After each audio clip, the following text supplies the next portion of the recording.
자, 그리고 이영훈 전 서울대 교수의 저서죠. 반일 종족주의에 관한 논란이 계속 이어지고 있습니다.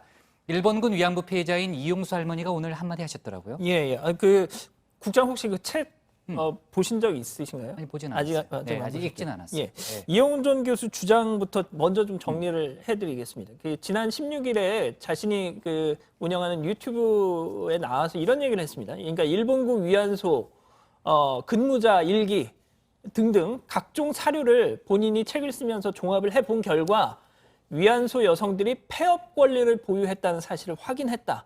그러니까 그 일을 접으려면 얼마든지 접을 수 있었다라는 얘기겠죠. 그러면서 성노예가 아니다 이건. 그런 주장을 편 겁니다.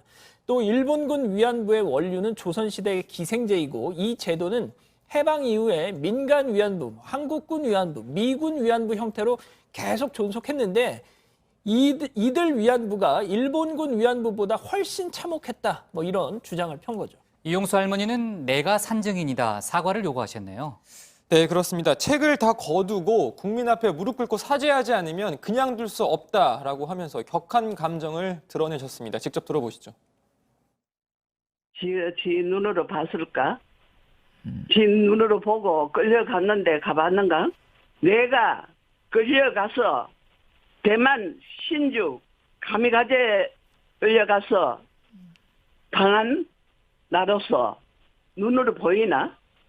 똑똑히 봐라. 역사에 산 정인 이용수가 지금 너한테 이 얘기를 하고 있다. 가미가제 부대로 가가지고 죽지 않고 살아온 피해자가 있잖아. 이렇게 보이잖아. 네, 이 방송에 함께 출연한 호사카 유지 세종대 교수도 위안부 문제에 관한 자료들이 상당수 태워졌지만 남아있는 공문서만 봐도 위안부가 강제적으로 연행되었다는 것은 충분히 입증할 수 있다라고 반박했습니다. 이영훈 전 교수의 책을 읽은 많은 사람들의 글쎄요, 독후감이라고 할까요? 평가 글이 이어지고 있는데 오늘자 중앙일보에 송호근 서울대 석좌 교수의 반박 글이 실렸더라고요. 네, 송호근 교수는 광복절에 이 책을 읽었다고 했는데요. 무조건적인 일제수탈론에 성찰을 촉구한 건 성과라고 할 수 있지만 이 책은 성찰을 넘어서 면책까지 주장한다고 지적한 겁니다. 최근 한일 갈등에 대해서도 한국의 맹목적 적대감이 원죄요, 일본은 무죄라고 결론 내리고 있다는 거죠. 자, 두 가지 오류를 지적합니다.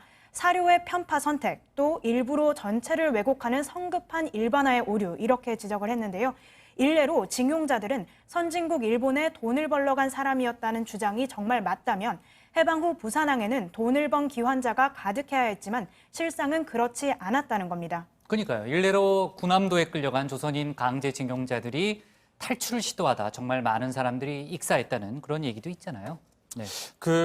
관련해서 혹시 국장 지난 주말에 일본 아사히 신문에 말레이시아 최고 갑부인 로버트 콕이라는 사람 인터뷰 혹시 보셨어요?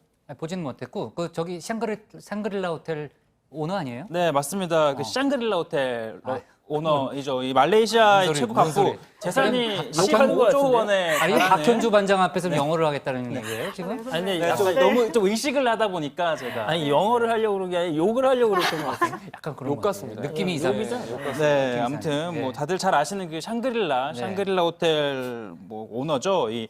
아시다시피 태평양 전쟁 당시 말레이시아 역시 일본의 식민지였습니다. 어렸을 때 이 대표가 자신이 살던 마을 사람들이 일본군에게 모조리 몰살됐다고 합니다. 그런데 이 얘기를 한 일본인 지인에게 언제고 털어놨더니 그 일본인이 말하길 처음 듣는 얘기다. 학교에서 배운 적이 없다라고 해서 충격을 받았다라는 건데요. 자, 일본의 끔찍한 악행 다시는 없어야 한다라고 이 샹그릴라 호텔 대표가 말했다고 합니다. 네, 아까 이용수 할머니 발언도 들어봤지만 피해자가 버섯이 살아있고 또 여러 문헌, 자료로 뒷받침되는 일제의 만행에 대해서 아직도 갑론을박을 해야 하는 상황이 안타까울 뿐입니다.